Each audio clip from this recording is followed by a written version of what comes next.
Bob Murphy, it's a pleasure to see you on this beautiful Sunday morning. Thanks for joining me. Thanks for having me, Jeff. Always a pleasure. Well, so you've released this new book on Bitcoin, and it's very exciting. I can't say that I've read the entire thing, but of course we've been through this intellectual journey together. I guess as almost everybody in the Bitcoin space has, but you and I have a special sort of background that makes us both intrigued at this. In the course of researching it, what was your sense of things? Did you learn some new stuff? Is there things in your book you think are particularly notable? Yeah. So for those hearing this, it's Understanding Bitcoin. If you go to understandingbitcoin.us, you can get the latest version. We'll just keep updating it. And what I did is I grabbed this guy, Silas Barta, who's been kind of hanging around libertarian Austrian circles. I've known him for a while, and I realized he built a mining rig just with off-the-shelf graphics cards and things. And when I really didn't even understand what Bitcoin was, and so I knew he understood the math behind it, and he was also pretty good at using analogies to explain what was going on with mining. And so I realized, okay, I can, if he and I team up, because I wanted to talk about the economics of it, and I realized he could explain. So the point of our guide is to say, look, if you have no math background and you want to read one thing, there's like an introduction to give you enough about the mechanics of it so you can see how it works and then draw your own opinions or conclusions. Because that was, I think you've seen this too, Jeff. People will be arguing about Bitcoin and the implications, and it's clear they don't really know how it even works. Like when Mount Gox happened, for example, I was like, yeah, see, it was supposed to be secure, and it was like, well, yes and no. So I think it's important before people draw conclusions about it to have a basic understanding of how it works, and that's what we try to give in this guide, is just to explain the basic mechanics. You don't have to have any prior math background, and yet I think we give you enough that you really do understand what's going on. And then I try to place it in the context of free market monetary theory. Right. And so I think you and I have known Hayek, had his denationalization of money, and so for a while I was thinking in terms of, oh yeah, maybe you could have a fiat money as long as it's privately issued and there's competition, but that still relied on trust, and that's what's so fascinating about Bitcoin is it's this privately produced. You could call it a fiat currency if you want to in that sense, but it's no one's in charge of it, not even one private company, and so it's an interesting thing that certainly Hayekians ought to really study just for its own sake, because it's such an interesting idea. Well, a lot of times people think they know how it works because they just hear the short version. Oh, here's a digitally created, digitally managed currency. And then your brain turns around and says, oh, well, that can't possibly work. I know that's what happened to me. I mean, that's how I was dismissing Bitcoin in like 2011, and even as early as, even as late as 2012, without really looking into its structure and how it works. And I mean, the first confusion that I overcame was the point about the limits on Bitcoin. I mean, that was the thing that sort of made me realize, okay, I don't understand this, Right. And so I threw myself into it. But another major confusion that I always, like almost every speech I talk about this, is how Bitcoin unites currency and payment system. That's something we haven't encountered before. Right, and that's actually why I think that this has a potential. It's in a sense even a harder currency than even gold or silver would be. I mean, for two reasons. One is, in principle, they could always find more gold or silver, or they could go out and mine it from asteroids or something. So even if the world did embrace and went back to using gold as money, which for a long time I've thought, well, that'd be fantastic. That would be the best thing. In principle, there could still be an inflationary influx that would make gold untenable as the money, whereas with Bitcoin that really can't happen, at least not in that sense, that there is that mathematical limit built into the protocol itself. But then beyond that is what you're bringing up here, and this didn't even hit me until we were writing the last sections of the guide that we wrote, is that because it is married to a payment system, if people used Bitcoin as the money, or some other currency like it, then they would be less reliant on intermediary banks, and so there's less. It'd be more likely that the free market response of bank reserves would be closer to 100%, because in effect, Bitcoin with your own wallet allows you to have your own checking account. And so if you think about, I don't want to get too much into the weeds, but in the standard models, like in the free banking literature about privately held, without having a central bank bailing them out or anything, just what's the equilibrium reserve ratio for checking accounts, the more competition you have, the more banks that that you'd think it would end up being higher. And so, in a sense, Bitcoin allows everybody to have his own checking account if he wants to, in terms of your wallet. So I think that there's a lot of reasons that Austrian libertarians in particular, if they haven't really given it a chance, should get into it and don't just take one guy's opinion to say no, don't get into that. That's silly.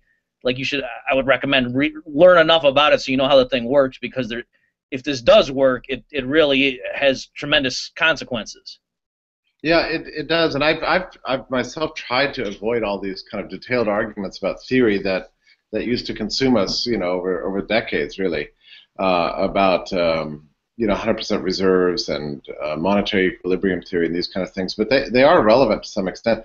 I mean, do you think that within the Bitcoin space we're actually going to see an empirical test of a lot of the issues that have consumed banking theory for the last couple of hundred years? In other words, like, we don't have to sit around and theorize. We could just, watch and see what happens.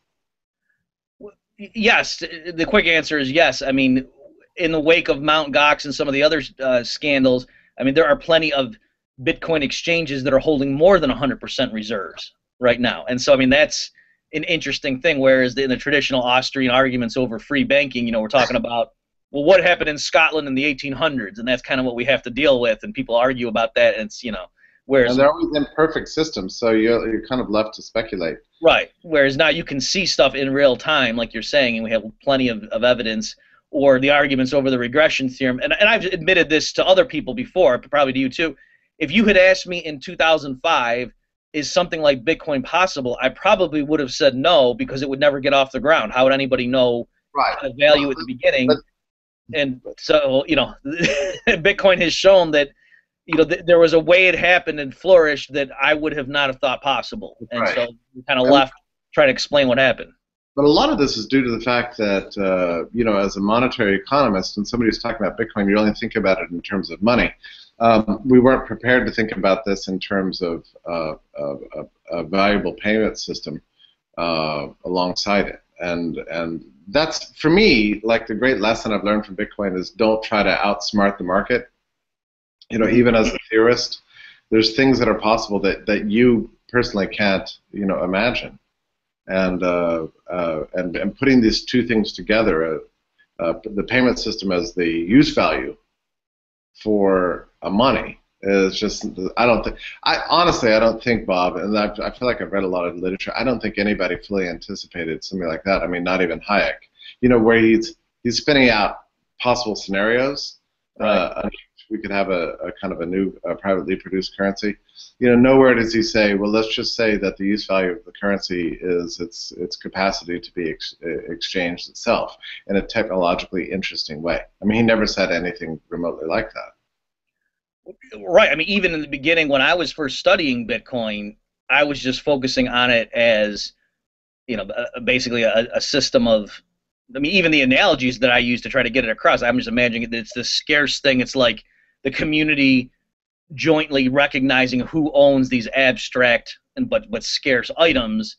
And for me, that was the issue, like just the distribution of understanding of who owns what. It was like a system of property titles, because then that could be money. And I didn't really worry so much about how they were exchanged among each other, because, you got to get into the cryptography, and I don't want to get into that yet. Exactly. But, it's neat. You go to the original white paper on it. I mean, the fact that it's a payment system is right in the title. So clearly those two things were married together, in the creators of Bitcoin minds up front. So you're right. I think it's part of the issue is people just want to focus on one little element, and then they just say stuff that people who know more about it realize that no, you don't even, maybe your conclusion's right, but you really don't know what you're talking about. So you got to learn a little bit more before you start shooting off your opinion. Well, we focus on the thing we know and we care about. This is why the first time I read the white paper, it made no sense to me, like, at all, because I was looking for an explanation of where this money, came from. Right.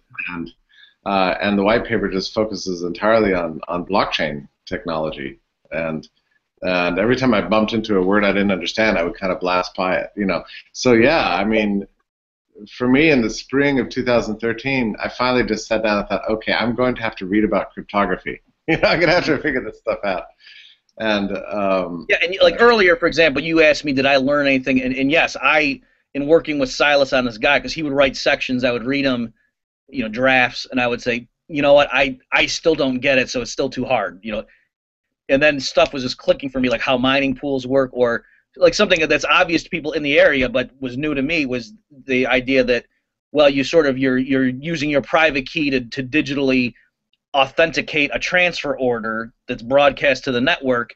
And so, well, gee, if that's like your signature, why couldn't someone just copy it? Like once they see what your signature is, why couldn't some rogue put out a fake order with your signature? And their answer is, well, because the signature itself changes based on the transaction, but only you have the ability to generate it. So it's not like John Hancock in zeros and ones that's the same regardless of the transaction. Your actual unique identifying signature changes and is intrinsically related to the transaction. So someone can't change the numbers a little, the amounts, the Bitcoin amounts, and put your signature, because your signature itself would be different. So just things like that, when you understand it more, you just kind of appreciate that whatever the thing ends up doing down the road, this is just an amazing accomplishment of the human mind. This is just a fascinating idea.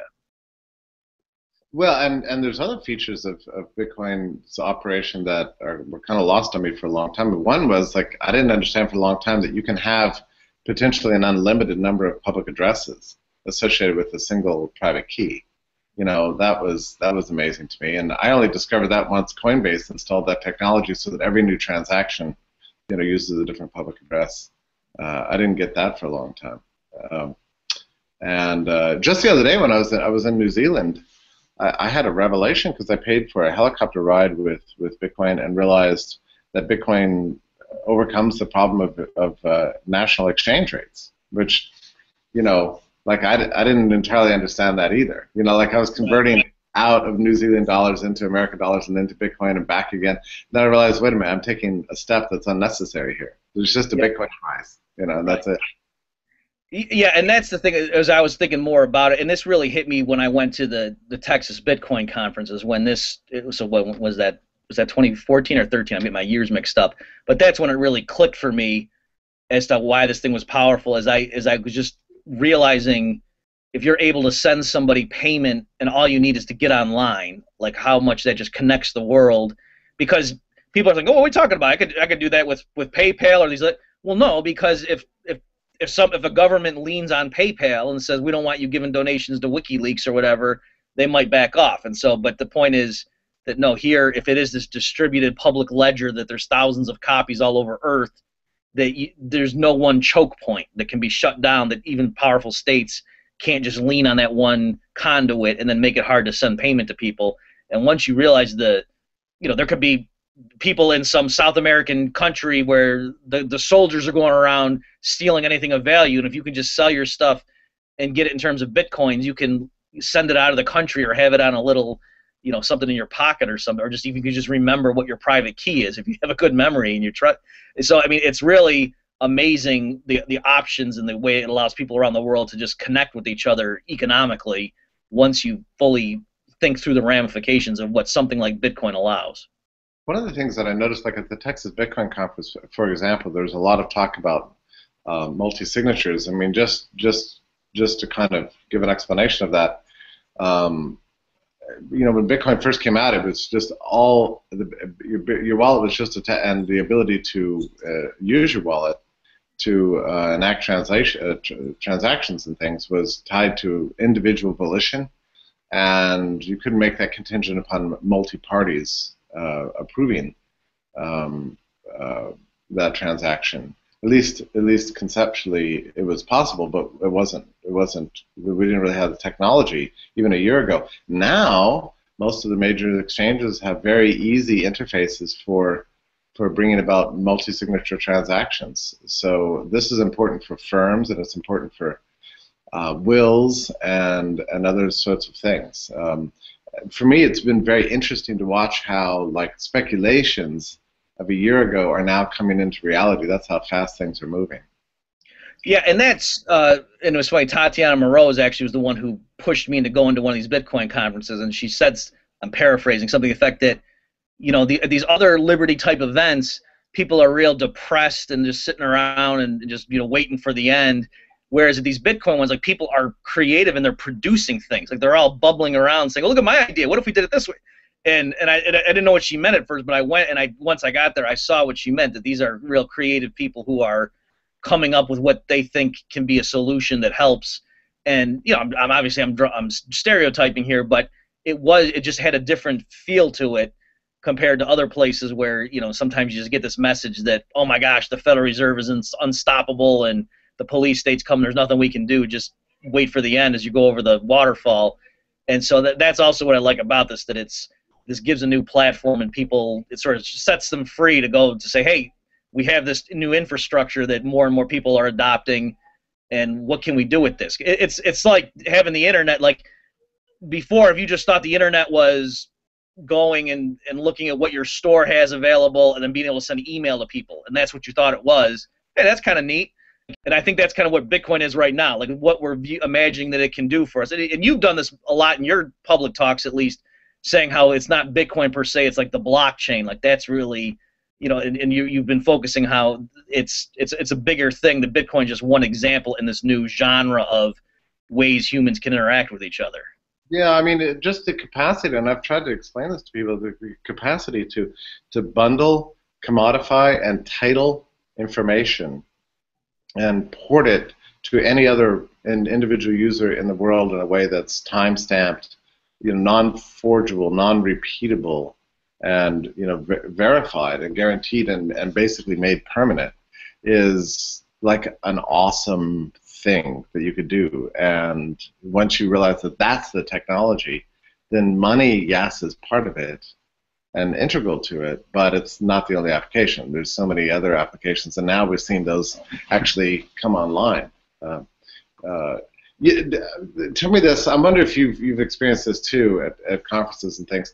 The real innovators in the space and the code slingers and the people that are really doing a lot of these Bitcoin 2.0 technologies are kind of presuming an atmosphere of total freedom. In other words, their innovations are not like circumscribed by the possibility of regulations and limits. And then at the same conferences, eventually there'll be like a a panel on government regulations, you know, right. and it's like brought up as an after effect. Right.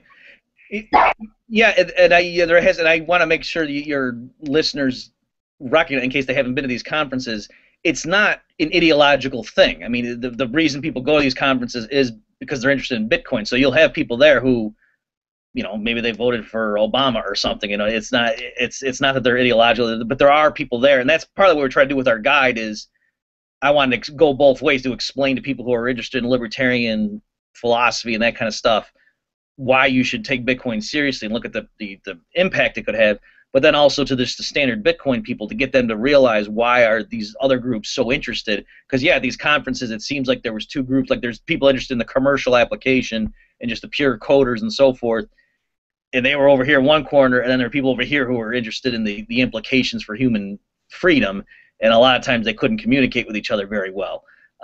It just on that last point too, you brought up, Jeff, that I noticed that in the finance literature, like the economics, where people have these esoteric modeling, like Fisher Black and guys like that, and a lot of times they just build the model of how financial markets would work without assuming any regulation, because it's pure. You know what I mean? Like it's like you really push this limit or this idea to its limit in that kind of a wind tunnel, and then they go, oh yeah, of course the SEC is going to come in, but I'm talking about this is how the thing would work, you know, and it's right. And it's not because they're anarchists. It's just because when you're a scientist or a theorist, you start, you know, from the simple level and build it there, and then throw on the other stuff as an afterthought. I wonder if you've heard. I bumped into a couple of objections recently to Bitcoin that I thought were fascinating. One was it was in New Zealand. There's a guy who had studied monetary equilibrium theory, and said he didn't think that Bitcoin would actually work as a monetary system because it's not responsive enough to changes in supply and demand for money. And I thought that was, and I think there's an answer to that. Obviously, I think the answer comes from the price itself, right? But which is moves according to changes in supply and demand for money.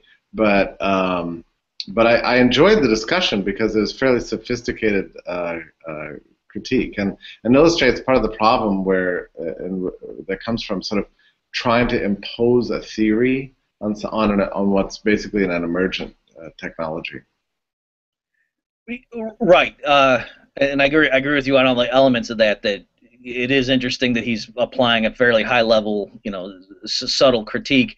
But I think you're right. The answer is simply, well, prices adjust, and also too, in the type of world where the majority of humans used Bitcoin or some other type of currency like that, I think prices would be a lot more flexible, right? And so the reason traditionally people worry about, oh, gee, could the purchasing power of money switch enough in case there's a massive change in demand? That's because people say, oh, there's sticky wages and sticky. Well, in a really electronic universe where everything is traded online, or many things are traded, with computers, you would think that prices would be a lot more flexible in that kind of environment anyway. So that fear really doesn't worry me. But on top of that, part of the reason you have these big swings in the demand for money is when there are financial crises or depressions and so forth. And so if the whole world or a large fraction is using something like Bitcoin, you're not going to see that. So you're going to have the long run equilibrium of slow and steady growth, or perhaps rapid and steady growth, is going to be the norm. It's not like there's going to be these wild business cycle swings, at least if the Austrians are right about what causes the business cycle, which we think they are. So I think a lot of it is a worry about, they're looking at what happens with state issued money and all the problems it causes, but that isn't even going to be an issue. Another funny critique I've heard recently, I like these kind of like higher level critiques, as I'm bored with the people who say it's just a Ponzi scheme or something like that. But it comes from the left, and it's the same criticism that was oftentimes made of the gold standard. In fact, it's a very common criticism of the gold standard, that there's wasted use of resources. Like, why should we go through all this trouble of mining gold, digging it out of mountains, Right. porting it here, porting it there? It's much more efficient. It makes a lot more sense just to have a government fiat system so we can save on resource costs. And I've heard that same critique made of Bitcoin. We've got these gigantic server farms all over China and strange places like Iceland, or wherever you can find cheap electricity, that are doing nothing but just like grinding away, confirming transactions and mining Bitcoin. And it seems like a waste, to a constructivist mind who's looking from the outside. They're like, this system is not efficient. Why are we doing this? Yeah, it is fun, and I saw that in particular from Paul Krugman. That was one of his things, and in his mind, we have perfectly good functioning state-issued fiat currency. Why don't we? Even as he's lamenting how these idiot central bankers and the ECB and the Fed aren't doing what Krugman thinks they need to do to end this depression now. So I mean, even within his own worldview, he has to admit that the incompetence of central bankers is leading to a worldwide depression for years on end. Again, even in his own, we would say the same thing, but we'd flip the causality. But the point is, clearly there are downsides to your approach, and the beauty of this. And the other thing too is, and I've heard people say stuff like, but Bob, as the transactions get larger and larger, I mean, pretty soon we're going to be talking about terabytes of recording. But can you imagine how much memory they're going to have? You know what I mean? Like, this is the advances in computer storage and so forth. I mean, at this point, I go to the karaoke bar, and with my phone, I take little clips of my songs and send them to my dad to say, hey, did I hit that note or not, or what do you think? And I'm sending more information for my stupid karaoke trying a song that's out of my range than probably humanity sent during World War II or something. You know what I mean? It's really, so this idea that that's going to be the constraint, like, oh, we're not going to have enough storage to store all these transactions in 20 years. Come on, that's not going to be an issue. It's going to be a piddly little percentage of humanity's total computational power is to keep this beautiful money in place that facilitates all of our transactions. That's going to be resources well devoted, if you will. To me, there's also a Hayekian point here too. I mean, no individual mind is likely, or probably cannot, come up with an objection or a problem that's associated with Bitcoin that the crowdsourced information that filters to the core developers, in other words, the market itself, can't come up with. In other words, you can't actually outsmart it. Like, if you can think of a problem, then that problem has already been thought of, most likely. Right, and that's the beauty of libertarian, theory in general. When people come up with this, oh, we couldn't have private police for, we couldn't have a private military because of this. And it's like, well, you don't think people, if you came up with that, well, so can everybody else, and let's think about that. So and there's also this issue too. It's not as if we're sticking a gun to everyone's head and saying you have to use Bitcoin. I mean, people can still hold gold, and there could still be the gold Bitcoin exchange ratio, and you know what I mean. So it's not as if, oh my gosh, we're all putting our eggs in one basket, and if it blows up in our face, then we're going to have to go back to barter. That's not really the issue. So I do think it's going to happen in practice. More and more people will adopt it, and more, there'll be sort of a reserve asset there. But then eventually, I think, you're going to see communities where a given person might be able to go through most of his daily transactions just using Bitcoin, or if something replaces it down the road, something like Bitcoin. Well, let me ask you this, because I think you and I come from the same tradition, the same orientation, just generally. What Bitcoin did for me is it caused me to rethink what money is. Like, I think that I used to have this view that something was either money or it was not money, and that like once you jump from one to the other, you've really made this leap, and there's no sort of gray area in between. But as we've watched Bitcoin emerge gradually over the last 5 years, you do see something that's a lot more complicated, where it's not money, and then it becomes a little bit money-like for a handful of people for a certain number of uses. And then that's gradually building up, and like right now, there's plenty of firms out there in the world that are using Bitcoin for accounting purposes, but not that many. And for the most part, the new adoptees are just, accepting Bitcoin as a payment method and converting it immediately to national money. So we've got a ways to go before it becomes like this archetype of, what we call money. So I've had to change my own feeling for what an emergent money looks like and feels like. Did that happen to you also? It did. You're setting me up beautifully for this, because in the guide, drawing on standard, Mengerian, Misesian monetary theory, it's crystal clear when something is a medium of exchange, right? That you're accepting that thing because you intend to trade it away in the future, not because you're going to use it directly. That's what it is, and that's crystal clear bifurcation. But then Mises says, it's not as obvious when is something a money, and the sort of general definition say, oh, it's a medium of exchange that's generally accepted within a community. And so you're right. I tried to apply that to Bitcoin, and I was like, but wait a minute, because I think they kind of had in the back of their mind, they just assumed that the community was people who are all in geographical proximity.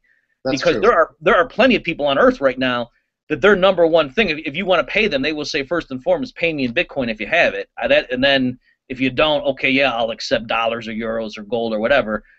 And so there are thousands of people, let's say, who their number one thing, if you're going to try to pay them, they would say, my first choice would be Bitcoin. But yet, does that mean those people all put together Bitcoin is money to them? And in the guide, I made the judgment call and said, not really, because they can't pay their rent in Bitcoin and they can't go get their grocery because they're not, you know what I mean? If it gets to the point where they can just get enough of their economic transactions with other people in that community so they can get through life only buying and selling with Bitcoin, then clearly that's a money. But right now, it's still but there are people who, as almost like a publicity stunt, will go out and try to live a year just using Bitcoin, that kind of stuff. It's not even a publicity stunt. Last night on Liberty.me, we heard the John Bush's family, the wife, sorry, I can't remember, Patricia, I can't remember her name, but they were, her. They traveled all over the U.S. using Bitcoin, and she talked about just the difficulties here. There's an app called Airbits, I think. Mm-hmm. That's like an around me app for Bitcoin. So, they can find hotels that accept it, they can take flights that accept it, they can get food. But the major problem they faced is getting, and it's not for them, it's not for them just like an intellectual challenge. I mean, this is a family that actually is living off Bitcoin, Right. So the big problems they're facing was of all things just getting gas, getting a way to fill up the tank of their car. And that turns out to be the biggest challenge that they face. But as I listened to her talk, I mean, it was intriguing because here you have a family that's been entirely Bitcoinized, mm-hmm. but and a large part of their lives can be can be conducted using Bitcoin, but there's still pockets where it's not working for them, So, but so here you have this emergent quality. I mean, I listened to this thing with just total fascination. I know I go through this myself. Like I try to use Bitcoin for hotels or car rentals or something like that, and I stop after one or two Google searches and a couple of tricks. And I think, well, that's not available. But no, for them, they'll use 4 or 5 apps, and combine all their features to do anything. And it's an exponential process where it's great that there are people, and I confess, I'm certainly not. I'm still new to using it in my daily life. You know what I'm saying? Like people say to me, "Do you accept Bitcoin?" I said, "Sure thing. Yeah, go ahead. If you want to pay me in Bitcoin, I'm fine to do that." But that's the thing is people don't. In other words, the critics will say, "Oh, come on, these restaurants where they're just accepting it because they know there's a certain demographic that will pay them and they'll attract those people." But they're not hanging on to it. They're immediately cycling it out for dollars or whatever the currency is. But that's all you would need. It just is more and more people, because there are plenty of people who want to use Bitcoin, but they don't because, like you say, they're going to hit all these roadblocks. So the more restaurants, and then if some gas station then start, if Exxon says okay, and select stations on the interstate will take Bitcoin, I mean that all of a sudden will make it more practical, and it's just a snowball effect. So it does take people doing that, and that's why I would encourage people who really believe in it. It actually helps if you go around to your favorite bars or whatever, and you ask the owner, do you accept Bitcoin? Because even if the answer is no, if you're the 10th person that's asked that, the guy might say, maybe I should, and have his staff like, go look into that. Is it a big deal? How would we do that? And so it's the kind of thing where everyone would start using it if everyone's using it. And you know what's funny? When you go back and read Principles of Economics by Menger and actually read his story about where money comes from, what you're seeing take place right now is not inconsistent. I mean, he describes a process of discovery, experimentation, and unfolding knowledge that can last decades and decades or longer before something becomes this this final product of this thing that we call money. But there's a lot of stages in between. And it's nice. In other words, money emerges. What you get from that Menger story is that money emerges the same way any other product in the market, emerges through experimentation, entrepreneurship, and trial and error, and a gradual unfolding of practice. And that's what I'm trying to do, incidentally, with this guide that we wrote, is because, like, we all know the story about what are the qualities of gold and silver? How come they became the market's money of choice? It's because they're divisible, and gold is gold, whereas like 2 diamonds of comparable weight, like if you have one huge diamond that weighs a pound and 10 smaller diamonds that collectively weigh a pound, those aren't the same thing. Whereas an ounce of gold is an ounce of gold, that kind of stuff. But if that weren't obvious to people, like if you really needed to be trained in metallurgy or something to really understand how gold even worked physically as an element, well, then maybe it would have taken longer for gold to catch on. So the insiders would have realized this yellow metal is a wonderful money, but if they couldn't get their fellow man to realize that, well, then maybe gold wouldn't have become the money. So that's trying what we're doing. Like when we recognize how great it would be if lots of people that accepted Bitcoin as payment, then that's why part of why we want to evangelize and just make sure people realize, do you see how this thing works? Is because I think a lot of people don't accept it right now because they really just don't understand it. I was talking with a guy who spent a couple of years in prison, and I asked him, I said, I'm so interested in the many things, but I'm especially interested in what your money was. And he said to me, that's easy, ramen noodles. I could see that. Yeah, and so it became, the medium of exchange in jail. This is like now, Right. People have to have a medium of exchange. When one doesn't work that well, then another one comes along, and it's beautiful because I didn't entirely understand this. I always thought we'd have to have a top-down reform, and now we see the reform happening. By the way, this reform doesn't just affect money, although that's what's interesting to you and me. But from a payment point of view, I mean, the inefficiencies associated with credit cards. I got a call the other day. There's credit card fraud. This is like the 6th time this has happened to me. My card number was phished from somewhere, some public internet probably, and that somebody attempted to use it for something that that my profile at Visa said that it's not the kind of thing I would normally buy, and they refused the transaction, called me up, canceled my card, and I said, "My God, how often does this happen to you?" To the woman, and she said, "Look, from the very early morning till I clock out, this is all I do, and I've never seen anything like this. The amount of fraud that's out there, and the amount of specialized knowledge. I mean, can you imagine how much specialized knowledge Visa has to have about you and your spending habits to be able to discern the difference between something you would buy or something you would not buy?" Right. And this wasn't an obvious thing at all. It was an attempted charge at a big box kind of a combination grocery and hardware store, and they just recognized that that's not the kind of thing I would do. I'm looking forward to an end to that kind of system, which is so full of fallibility, and we're all just so dependent upon these institutions and the tens and really hundreds of billions of dollars they spend trying to protect against fraud. To me, the whole system is just like crying out for another technology to replace it. Right. And what I didn't appreciate until my business partner and I have an annual event in Nashville, and we have to sell tickets and whatever and take that in, and everyone wants to do everything online now, and so of course people want to pay with their credit card. That's just what everybody does when you order something online. And so that's a process. If you've never been on the merchant end of that, to set that up and to get authorized.net to go through, I mean, it's a process, and they keep a big fraction of it. Now I understand why when you're getting in the cab and you said you take credit cards, the guy will often sigh, and that's because the Visa or whoever gets a cut of it, which you don't, as a consumer, you're thinking, what, I'm paying you, what do you care? But no, they take a big cut. Like we sell books or whatever at an event, we have to tell the authors beforehand, for credit card payments, don't think you're getting the full cover price of your book because we got to send this much. So, and then when I talk to some people who are interested in Bitcoin, that's the thing that fascinates. They don't care about inflation or whatever, because they don't even know that stuff. They don't know Austrian theory, or they don't care about the business cycle. They just care about, man, these big financial institutions, these middlemen are just earning so much money off of these transaction fees. Wouldn't it be great to kind of cut them out and just do it peer-to-peer? Oh, it's amazing. There was a transaction on the block. I don't know how often you watch the blockchain. It's so fun. I love to watch it in real time.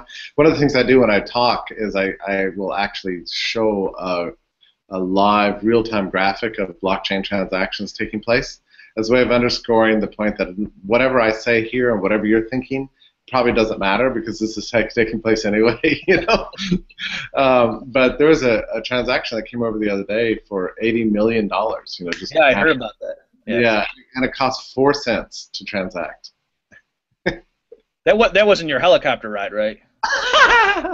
No, that would have had to buy a whole fleet of helicopters. Nobody really knows what the transaction was. I mean, I think there's a presumption that it must have been some exchange moving money from one wallet to another, something like that. But and that's what's so fascinating too, is that beautifully crystallizes the issue of like a public ledger, but yet pseudo anonymity, that we can all be aware that this thing happened, but we don't know what it was.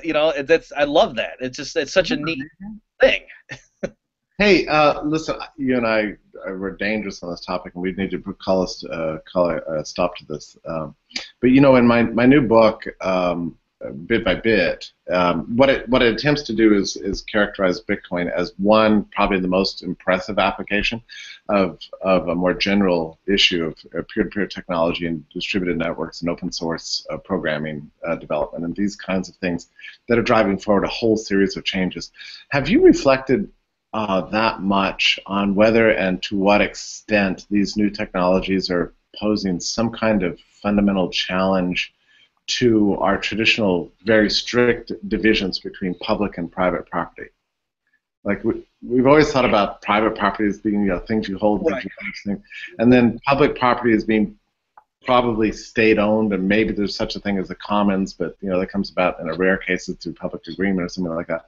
But now you have these distributed networks that are sort of owned by everybody and nobody and everybody. It's all. I mean, does it play with you? Does it do yes. mental on you? This. I'm not just buttering you up here. It really did.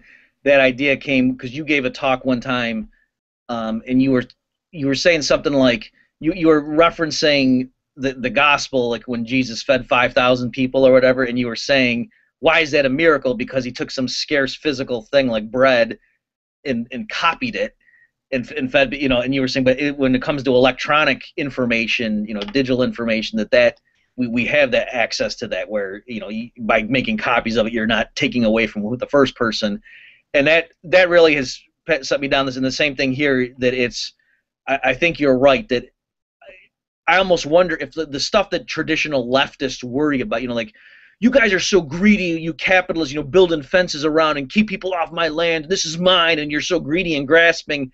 We can sympathize with them when it comes to so-called intellectual property. Like, you can understand how, no, don't you get it, man? Like, don't try to hold on to your song or your novel.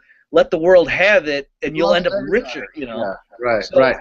It's kind of like, I think there is that issue. So again, I don't want people to misunderstand me. I'm not saying property rights aren't important or whatever, but I'm just saying I think that issue, that like when you change your mentality and just try to give stuff to the world, that in the long run is going to make you wealthier, even measured materially, because it's that there's so much that could be created once we unleash people and allow them just to be productive and to create things.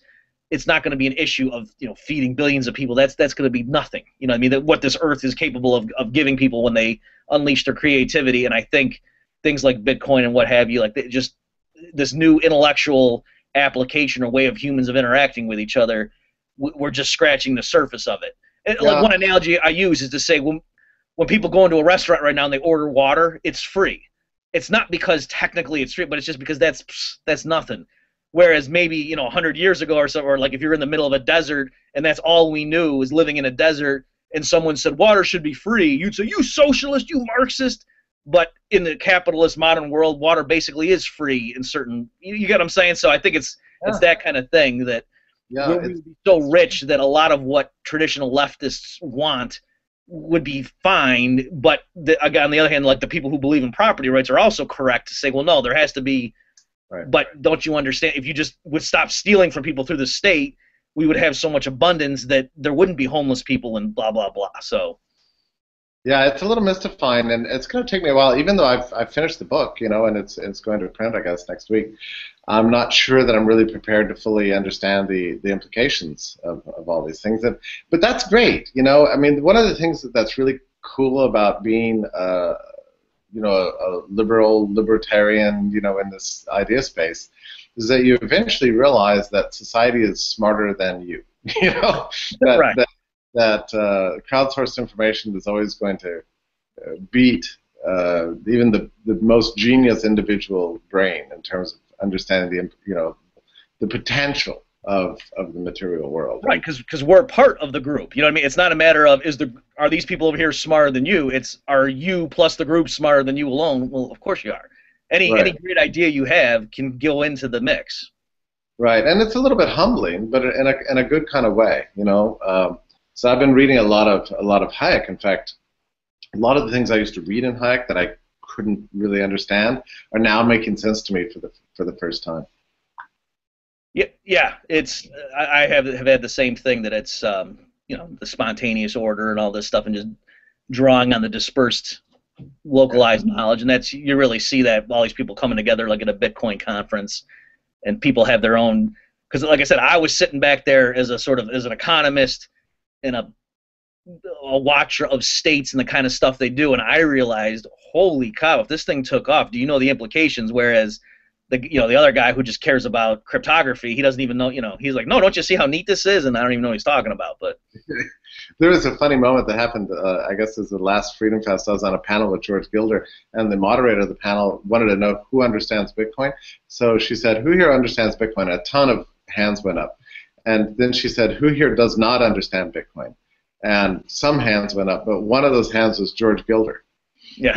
On the panel with him. Now, he's got a big book coming out on the subject, and I'm telling you, if anybody understands Bitcoin, it's George Gilder. But his point of putting up his hand was that, like, no, Bitcoin is bigger than me. It's more brilliant than I am, and there's no amount of understanding I could ever acquire that could compare to the knowledge embedded in this emergent technology now and in the future. I thought that was like, I don't know if anybody else saw that happen, but I thought it was a beautiful symbol. Yeah, I was actually in the crowd there, and I did notice that, and I thought that was a good. Yeah. And also to give courage to people to raise their hands too. I think that's good when you admit. Well, I felt bad afterwards that I didn't raise my hand. I was like, oh, God, here I am, acting like I know everything. George Gilder's over here going, I don't know anything. But Bob, I won't take any more of your time. Really a pleasure to talk to you. And people can download your book for free, which is just beautiful. My book is coming out in probably, I don't know, 10 days or something like that. And unfortunately, it's not for free, but you can get it on Amazon. This podcast is for free. So yeah, that way, again, it's thank you, and it's understandingbitcoin.us is where we'll have the latest version at any given time. Yeah, and I'll customize the YouTube once Okay. we finish and put the link out there. Thanks, Bob. Wonderful to visit. Thanks, Good luck with everything. All right. Thanks.